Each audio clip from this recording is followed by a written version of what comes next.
Halo lagi dengan dosenmu di sini.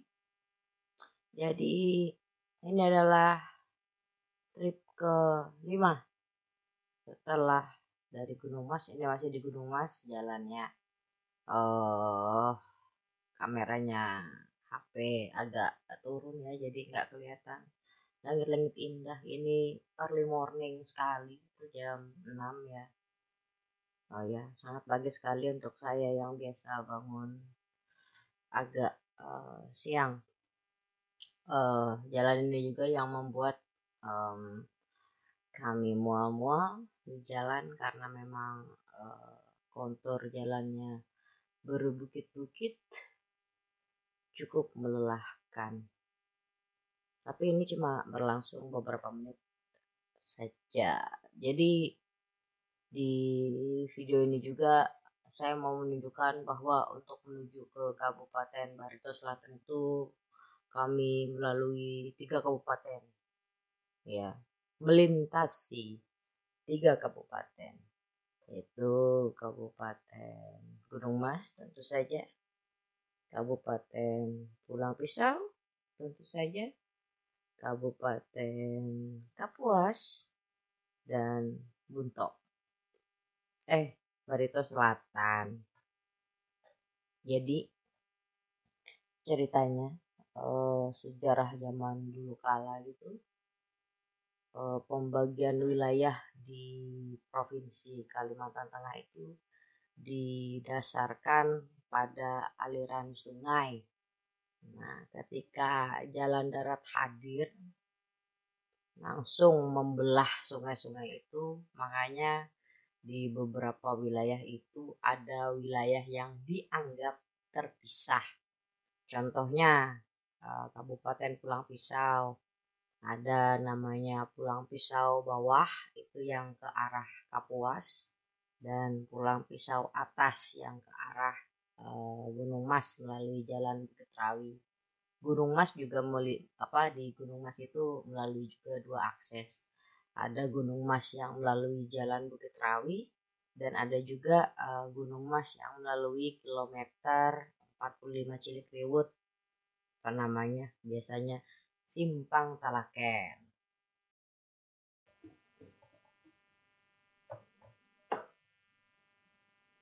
Jadi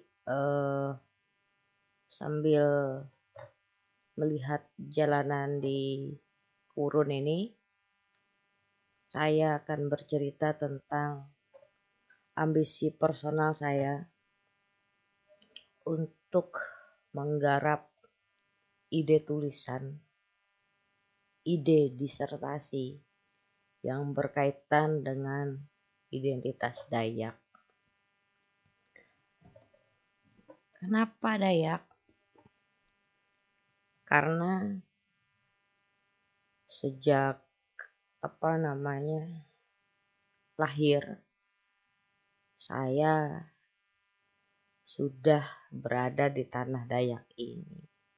Saya minum airnya, saya tumbuh di tanah Kalimantan Tengah ini dengan keluarga yang memang dikenal berbeda-beda dengan konsepsi Huma Betang. Apa sih Huma Betang? Huma Betang itu adalah rumah panjang.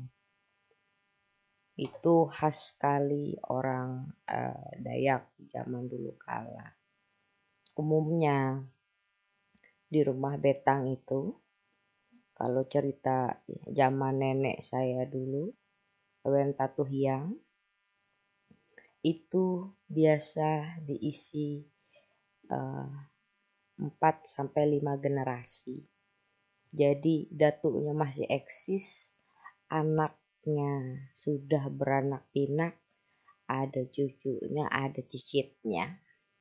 Zaman dulu kala, waktu zaman perang. Fungsinya apa? Untuk mempertahankan teritorial. Nah, dulu itu yang saya pelajari dari nenek-nenek saya, ketika misalnya masa bercocok tanam, mereka kan gunakan anggota keluarganya untuk turut membantu di ladang. Dan sampai hari ini pun itu masih terjadi. Setinggi apapun pendidikanmu, ketika pulang kampung tetap kita kan berladang. Jadi konsepsi ladang dan sawah itu sebenarnya sangat jelas sekali kalau di tanah Dayak ini. Kalau berladang itu kering, kalau dia bersawah itu basah. Nah, kan waktu 2015 rame tuh pembakaran hutan. Nggak ada itu kebakaran, yang ada pembakaran. Kenapa begitu? Karena api itu tidak muncul begitu saja. Bapak saya itu ya pemancing. Sering gitu bakar-bakar ikan di tengah-tengah hutan. Tapi ya dimatikan juga. Jadi dari mana sumber api itu? Itu sebenarnya bukan misteri. Kalau rahasia mininya itu biasanya yang di dalam-dalam sana itu dibakarnya pakai obat nyamuk. Fungsinya apa? Membersihkan lahan supaya biayanya jauh lebih murah. Kalau tebas-tebang, mungkin awal-awal ditebas-tebang ya, karena masih ada semangat handepnya, semangat kerjasamanya. Tapi sekarang itu lebih murah dan lebih praktis kalau langsung dibakar. Nanti tanamannya berubah tuh dari hutan belantara bakal jadi tanaman karet, tanaman sawit, itu temuannya. Terus kenapa sih saya rela keliling-keliling Pulau Kalimantan Tengah ini untuk wawancara? Karena memang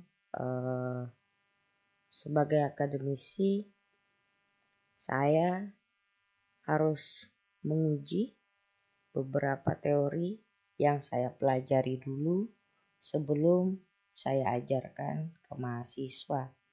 Itu adalah konsep dasar yang memang diajarkan oleh dosen-dosen saya dulu juga. Karena akan lebih comfortable kalau misalnya teori itu sudah diuji di lapangan dan terbukti. Kurang lebihnya sih begitu. Untuk ambisi personal, saya membutuhkan 195 desa di Kalimantan Tengah. Kenapa cuma di Kalimantan Tengah? Karena sampai dengan hari ini, saya masih menganggap Kalimantan Tengah ini unik dalam berbagai hal, dalam bentuk kerangka teori yang sering saya pelajari. Especially itu teori identitas yang dikaitkan dengan ekonomi politik. Begitu ceritanya. Memang sekarang ini ketika berbicara politik, masyarakat cenderung menganggap itu kotor ya. Itu politiknya dia, politiknya ini, politiknya itu. Padahal akan lebih mengerikan kalau manusia itu buta politik. Hancur negara ini. Karena politik itu sebenarnya implementatif ya. Kita gunakan dalam kehidupan sehari-hari kita. Dari atas sampai ke bawah, apapun yang kita kenakan, bagaimana kita berperilaku, dan bahkan gestur tubuh pun membentuk seperti itu. Tapi ketika dihadapkan dengan realitas di lapangan, kok ya jadi berbeda jauh. Ya begitu persepsi masyarakat. Saya pun tidak bisa memaksakan kehendak, saya cuma melihat dan memandangnya. What's going on? Oh ya sudah, kalau persepsinya seperti itu, saya akan sedikit menganalogikannya saja di hadapan masyarakat dan kemudian sudah saya akan pergi. Banyak hal yang saya temukan di Gunung Mas ini ya. Ini perjalanan pulang ke Simpang Buntok judulnya. Jadi dinikmati dulu jalannya. Nonton aja bikin mabuk kok. Gimana Anda berada di dalam mobil kami ini? Nah, silakan dibayangkan sendiri. Jadi saya 2 kali ke Gunung Mas. Yang pertama itu ada truk terbalik ya. Yang kedua itu saya ke Tehang sama Sola dan Selvia di Manuhing Raya. Yang ketiga ini baru bisa dilewati sampai dengan ke Kuala Gurun. Mayoritas masyarakat di wilayah yang memang potensial emas itu memang menambang secara tradisional dengan segala kearifan lokal yang mereka miliki. Ada proses-proses tradisional untuk mendapatkan emas-emas itu dan masih emas butir-butir emas sampai dengan kerikil emas sampai dengan bola emas juga ada. Jadi biasanya di kampung seberang itu kampung bukan manusia, transaksi umumnya menggunakan emas. Jadi proses pengobatan dan segala macam yang memang ada interaksi dengan dunia sebelah itu menggunakan butir-butir emas.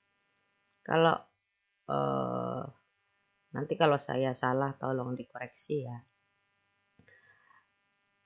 Di beberapa kepercayaan bahkan emas itu dipasang di kuda-kuda rumah. Supaya apa? Konon katanya supaya kuda-kudanya kuat dan tahan lama. Gitu. Tapi secara saintifik itu digunakan agar supaya kokoh aja. Kayaknya sih saya nggak pernah punya rumah yang tidak menggunakan batangan atau bubuk emas ya, jadi saya kurang tahu. Nanti bisa ditanyalah ke masyarakat kalau mau cross check. Kearifan lokal ini terjaga ya sampai dengan hari ini, sampai dengan tahun 2022. Banyak hal yang di luar nalar terjadi selama perjalanan saya dari Gunung Mas kembali ke Gunung Mas. Seperti contoh paling simpel adalah kami berputar-putar tanpa arah ketika hujan turun. Padahal jalannya ya itu-itu aja. Indikator bensin juga tidak turun juga kan, lucu sekali dan itu terjadi selama berjam-jam. Tapi tidak ada yang panik situ karena di dalam beberapa keyakinan ya, energi itu tidak bisa diciptakan dan dihancurkan. Bisanya hanya berpindah dari tempat satu ke tempat yang lainnya. Sama seperti proses kelahiran dan kematian. Ya kurang lebih seperti itulah. Kalau ngomong kearifan lokal ini sebenarnya saintifik, cuma saya belum menemukan cara untuk mengujinya. Cuma kalau misalnya kawan-kawan punya skill lebih, mungkin akan lebih mudah memahami ini. Di Gunung Mas juga itu ada seorang tabib, saya tidak akan sebutkan di kabupaten mana, tapi di dalam proses pengobatan yang beliau lakukan itu selalu menggunakan emas. Berapapun biayanya cuma dibayar pakai emas. Ya, syaratnya cuma emas saja, nggak pakai ayam, nggak pakai babi, nggak pakai sapi, hanya emas. Hasilnya apa? Saya sempat tanya ke pasiennya dan memang sembuh, buh ya. Jadi kalau ada eh, apa sih bahasa medisnya itu, kayak daging menempel yang bisa beranak pinak itu dan tumbuh, itu bisa dia tarik dan ditaruh di piring. Itu ada. Saya sudah lihat menggunakan mata yang menempel di kepala saya. Memang eksis. Terus ada juga skill yang lain, itu dari orang Barito ya, Barito Selatan, Paju Epat. Itu beliau itu bisa, bahasanya sih mengumul, jadi menarik barang-barang yang tidak berasal dari dunia ini ke dalam dunia kita. Jadi bersebelahan. Mungkin yang keluar itu bisa taring, bisa tulang, bisa juga beras gitu.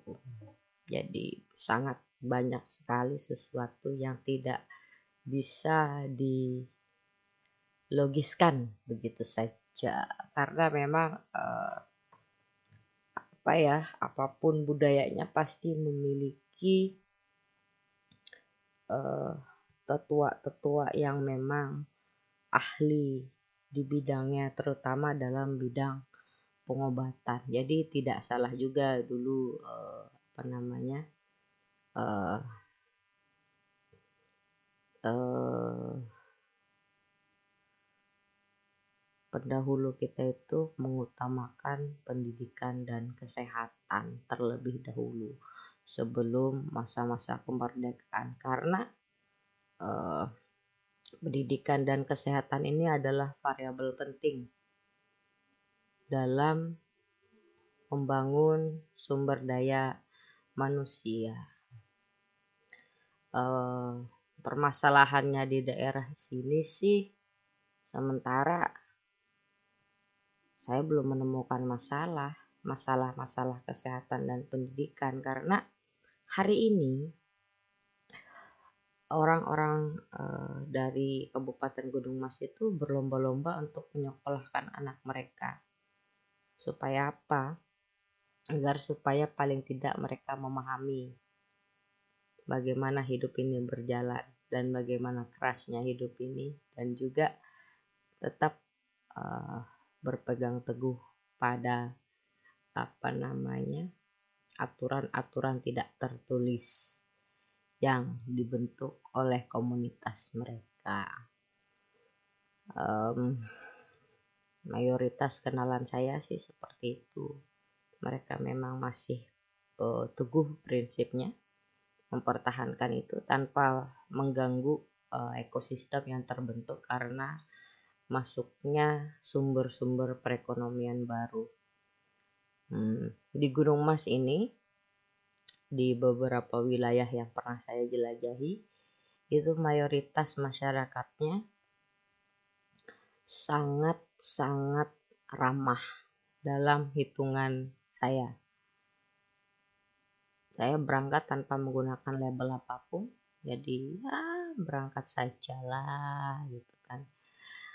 Apapun yang tersedia, asal bensin itu cukup, kita berangkat mau sampai mana gitu ceritanya. Jadi mamut nenteng, ureh mameh. Ini jalannya udah mulai rusak ya. Rusaknya ini sedikit aja sih, bolong-bolong. karena memang mungkin proses pengaspalannya kurang bagus atau kayak gimana, saya nggak paham juga.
Nah, ini video ketika sudah masuk di Kabupaten Pulang Pisau ya, bisa dicek di sebelah kanan atas ada kecepatan mobil kami juga di wilayah Kabupaten Pulang Pisau. Ini sudah dekat sekali dengan Simpang Bentok, sekitar 15 menit perjalanan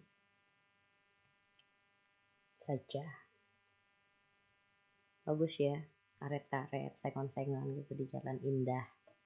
Ya begitulah kondisinya, memang masih hijau-hijau, seger. Nah, kalau dilihat juga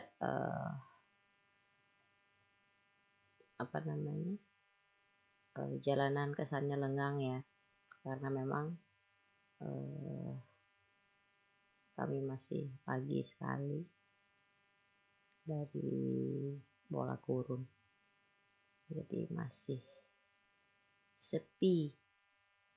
Kalau keberadaan travel banyak ya, Palaka Kurun, Palangka, desa-desa juga ada, yang naik motor juga banyak, truk-truk sawit kami berpapasan. truk barang untuk suplai logistik di wilayah Kolak Purun, karena mayoritas barang itu didapatkan dari kota Palangkaraya. Ada juga yang memang dari Banjarmasin ya. Jadi ya serajin-rajinnya sales aja lah kalau ke wilayah-wilayah. Saya juga sempat wawancara yang paman pentol itu. Paman pentol yang jualan di Kurun itu ada yang juga yang dari Palangkaraya. Itu luar biasa sekali perjuangan pencarian nafkah ya. Membanggakan. Incredibly amazing.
Setelah Pulau Pisau, ini kita masuk ke di Kabupaten Kapuas ya, Kapuas Atas.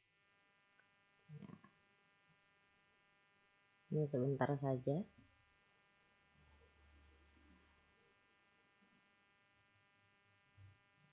Enak sekali main HP itu ternyata ya. Nah, ini kami masuk di Kabupaten Barito Selatan. Di Kabupaten Barito Selatan ini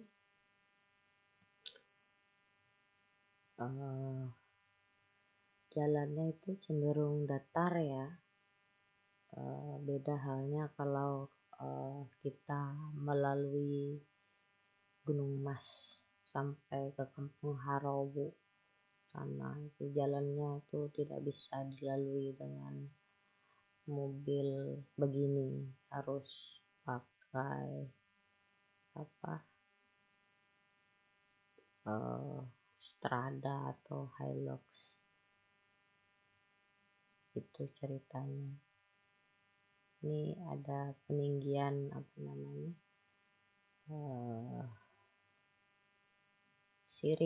penyiringan ya, bukan peninggian, penyiringan sungai di bawah itu supaya nanti tidak tergenang ketika musim hujan tiba.